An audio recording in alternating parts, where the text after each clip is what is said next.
Olá, bom dia para você nessa sexta-feira, dia 11 de fevereiro. Seja muito bem-vindo ao Jornal Toda Hora. Agora são 8 horas e 31 minutos no horário de Brasília. Nessa edição vamos falar sobre a operação policial que acontece agora no Rio de Janeiro e deixa 8 mortos na Vila Cruzeiro. Cidadãos americanos são alertados mais uma vez a saírem da Ucrânia. E na Califórnia, um calor fora de época eleva as temperaturas para mais de 30 graus em pleno inverno. E olha só, pelo menos 8 pessoas morreram em uma ação conjunta da Polícia Rodoviária Federal e do Comando de Operações Especiais no Complexo da Penha, na zona norte do Rio de Janeiro. De acordo com a Polícia Rodoviária Federal, os agentes saíram às ruas da Vila Cruzeiro para cumprir mandados de prisão contra traficantes que fazem parte de uma quadrilha de roubo de cargas. O principal alvo é o traficante Chico Bento, do Jacarezinho, chefe da facção que atua na região. A Polícia Militar informou que a operação tenta conter uma ação de criminosos que estariam planejando ataques às forças de segurança que ocupam a comunidade do Jacarezinho no projeto Cidade Integrada. Segundo os agentes, assim que chegaram na Vila Cruzeiro, foram atacados pelos criminosos. E o Congresso aprovou a medida provisória que obriga os planos de saúde a fornecerem de graça aos clientes os remédios orais contra o câncer. Estes medicamentos são menos agressivos aos pacientes e podem ser administrados em casa. O texto já havia sido aprovado pela Câmara, mas como foi alterado no Senado ontem, teve que ser novamente analisado pelos deputados. O plenário entendeu a urgência da medida provisória e concluiu a aprovação nesta quinta-feira. De acordo com o texto, para validar o custeio do tratamento pelas operadoras, será preciso apresentar prescrição médica, registro na Agência Nacional de Vigilância Sanitária, Anvisa, e a inclusão do medicamento na Agência Nacional de Saúde Suplementar, ANS. A medida provisória fixa prazo de 120 dias para que a ANS avalie a incorporação de medicamentos. Até o último momento, essa discussão que fizemos para que pudéssemos chegar ao texto que era possível, inclusive discutido com a Câmara dos Deputados, haja vista que nós temos um prazo, né? E a medida provisória, ela vem para nos ajudar a não ter o pior texto, que seria o caso dessa medida provisória cair. Para o caso de o prazo não ser cumprido, o texto garante a obrigatoriedade automática do fornecimento dos medicamentos e tratamentos pelos planos de saúde até a decisão final. E mesmo se a decisão for desfavorável, será garantida a continuidade do tratamento ou do uso do medicamento, custeada pelo plano. De acordo com a medida, os medicamentos orais contra o câncer devem ser fornecidos ao paciente ou a seu representante legal em até 10 dias após a prescrição médica. O fornecimento por meio de rede própria, credenciada, contratada ou referenciada poderá ser fracionado por ciclos de tratamento. Será obrigatório comprovar que o paciente ou seu representante legal recebeu as devidas orientações sobre o uso, conservação e o eventual descarte do medicamento. Se adequar o orçamento à saúde à realidade do que o país precisa. E quem melhor, se não a Agência Nacional de Saúde, para determinar se o medicamento deve ou não fazer parte. É muito melhor para nós brasileiros termos uma ANS, ainda que deficiente, não trabalhando na rapidez que gostaríamos, fazendo o controle desses medicamentos e do orçamento que nós temos disponível, do que o mercado. Porque se depender dessas indústrias farmacêuticas, elas vão querer tirar bilhões. Com a conclusão da votação dos deputados nesta quinta-feira, a medida provisória segue agora para a sanção do presidente Bolsonaro. Mas para virar lei, a MP precisa ser aprovada pelo Congresso Nacional em até 120 dias. E o setor de serviços avançou mais do que o esperado pelo mercado no ano passado. Com o resultado, as perdas provocadas pela pandemia foram superadas. O setor de serviços registrou alta de 10,9% em 2021. Essa foi a maior taxa para um fechamento de ano desde o início da série histórica em 2012. O resultado, divulgado pelo IBGE, mostrou que o setor responsável por cerca de 70% do Produto Interno Bruto Nacional reverteu as perdas de 2020, ano marcado pelo avanço da pandemia do novo coronavírus, quando o volume de serviços recuou 7,8%. Os analistas de mercado esperavam alta de 9,1% no acumulado do ano, mas em dezembro o setor cresceu 1,4% pelo segundo mês seguido, após ter registrado ganho de 2,4% em novembro. No acumulado de janeiro a dezembro de 2021, houve alta nas 5 atividades pesquisadas. As contribuições mais importantes para o avanço do setor no ano vieram de transporte e serviços auxiliares aos transportes e correio, e informação e comunicação. Os demais avanços foram de serviços profissionais, administrativos e complementares, de serviços prestados às famílias e de outros serviços. 1 milhão de estudantes que estão inadimplentes com o FIES, que é o Fundo de Financiamento Estudantil, poderão renegociar as suas dívidas com o Banco do Brasil ou com a Caixa, com descontos de até 92%, a partir do dia 7 de março. Os interessados poderão simular como ficarão os pagamentos nos bancos que fizeram um contrato. O governo também anunciou que deverá lançar um novo programa de financiamento para beneficiar os estudantes do ensino médio.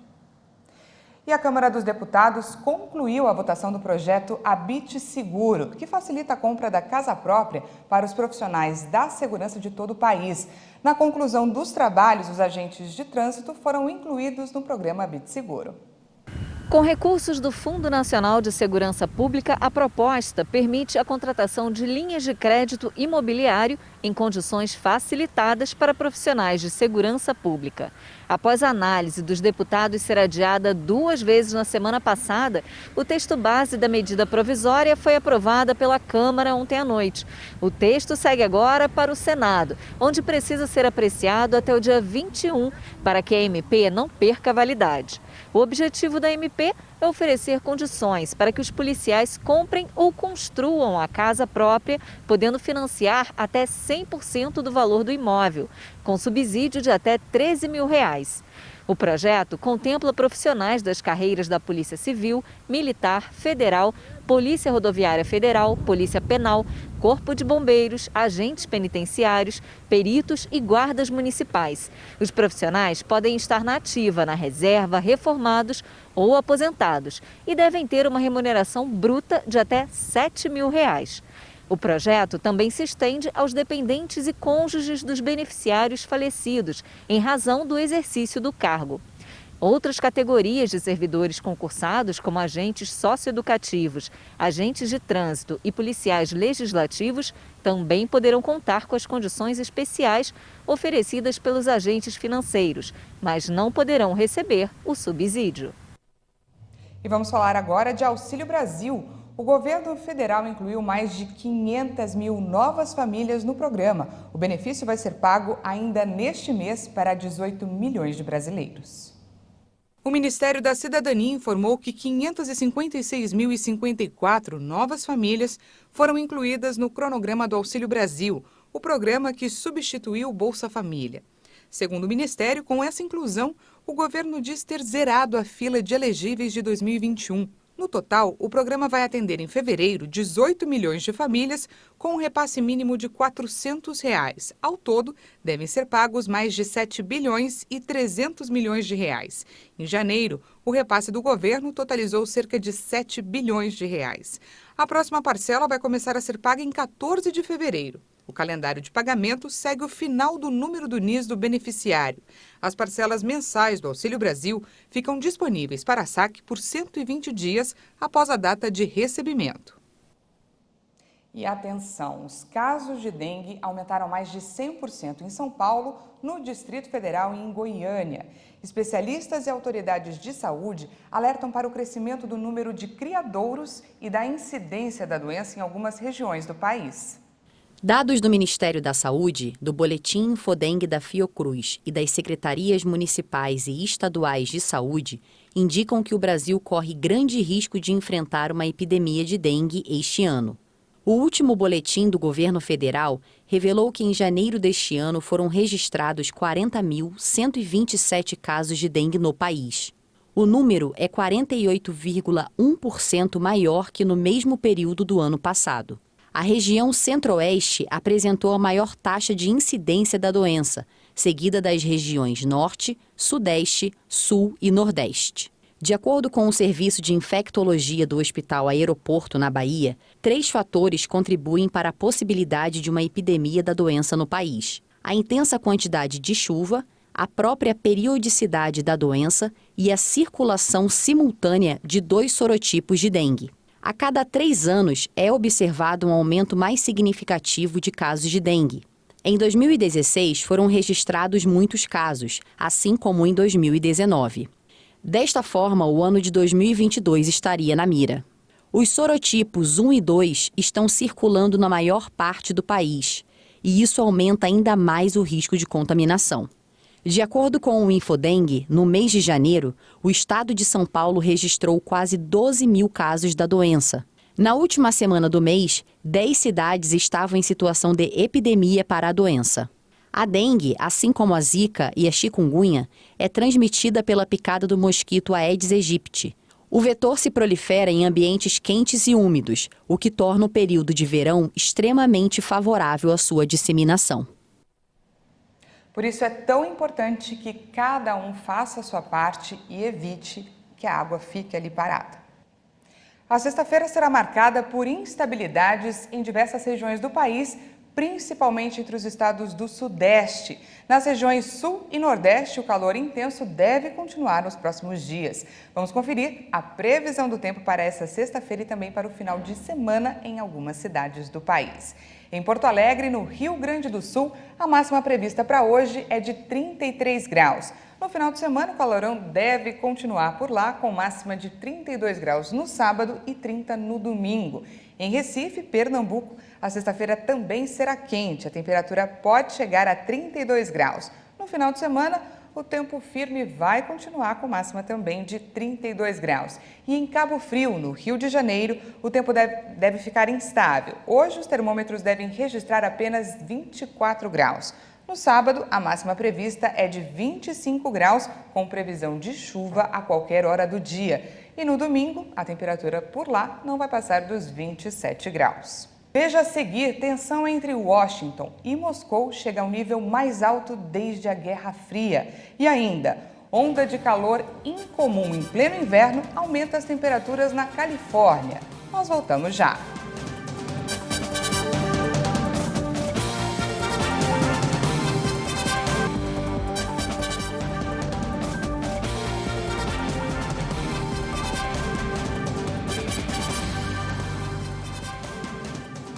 Olá, seja bem-vindo de volta ao Jornal Toda Hora. Agora são 8 horas e 47 minutos no horário de Brasília.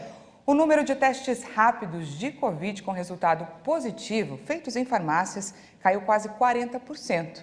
Segundo a Associação Brasileira do Setor, a procura por esse tipo de exame também está caindo. Na última semana de janeiro, foram realizados 450 mil exames e na semana seguinte, pouco mais de 165 mil. E a média móvel de mortes por Covid segue acima de 800 vítimas diárias. E os casos ultrapassam a marca de 27 milhões de diagnósticos confirmados.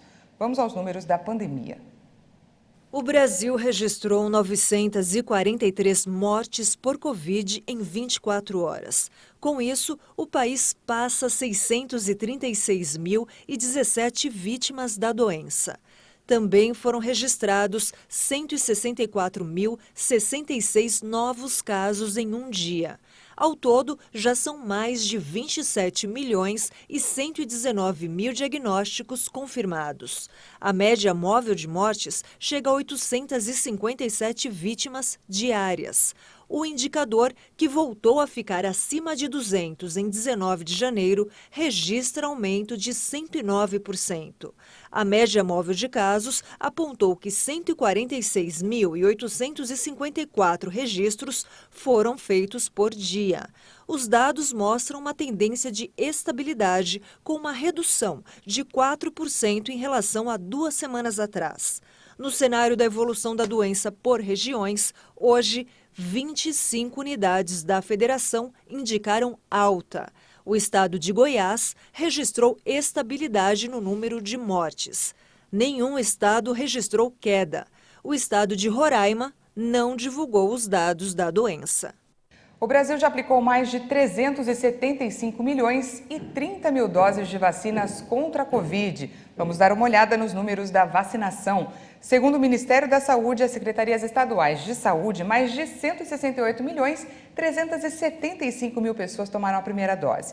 Isso representa 78,93% da população, enquanto 151 milhões e 867 mil brasileiros tomaram a segunda dose, o que equivale a 71,19% da população. E a dose de reforço já foi aplicada em 54 milhões e 787 mil pessoas, 25,68% dos brasileiros. Pesquisadores da Faculdade de Medicina de São José do Rio Preto, no interior de São Paulo, constataram que a vacinação contra a Covid reduziu o risco de internações e mortes pela doença também em pacientes que tinham várias comorbidades, como problemas de coração e diabetes. E a Secretaria Municipal de Educação do Rio de Janeiro iniciou a campanha de vacinação contra a Covid chamada Vacina na Escola. O projeto visa facilitar a vacinação de crianças que ainda não tomaram a primeira dose do imunizante. A campanha Vacina na Escola foi lançada na Escola Municipal Rodrigo Melo Franco Andrade, no Andaraí, na zona norte do Rio. O objetivo da campanha é aumentar a taxa de vacinação entre os menores com idade entre 5 e 11 anos, que conforme o painel Rio Covid-19, nesta quinta, a cidade atingiu 52% do público-alvo de 560 mil vacinadas, ou seja, apenas 289.308 crianças. Para as doses serem aplicadas na garotada, os estudantes levarão para casa um folheto com informações sobre a vacina contra a Covid-19 e um formulário para ser preenchido, cabendo assim a autorização do responsável para que a criança tome a primeira dose. A Prefeitura do Rio anunciou que todas as escolas receberão equipes de saúde para vacinar crianças contra a Covid e as aplicações serão com data previamente informadas aos responsáveis e no fim dos turnos da manhã e da tarde. A expectativa é que em 45 dias todas as escolas tenham recebido as equipes de saúde.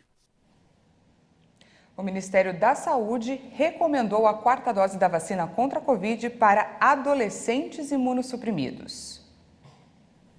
O Ministério da Saúde passou a recomendar que adolescentes imunossuprimidos de 12 a 17 anos recebam 4 doses de vacina contra o coronavírus.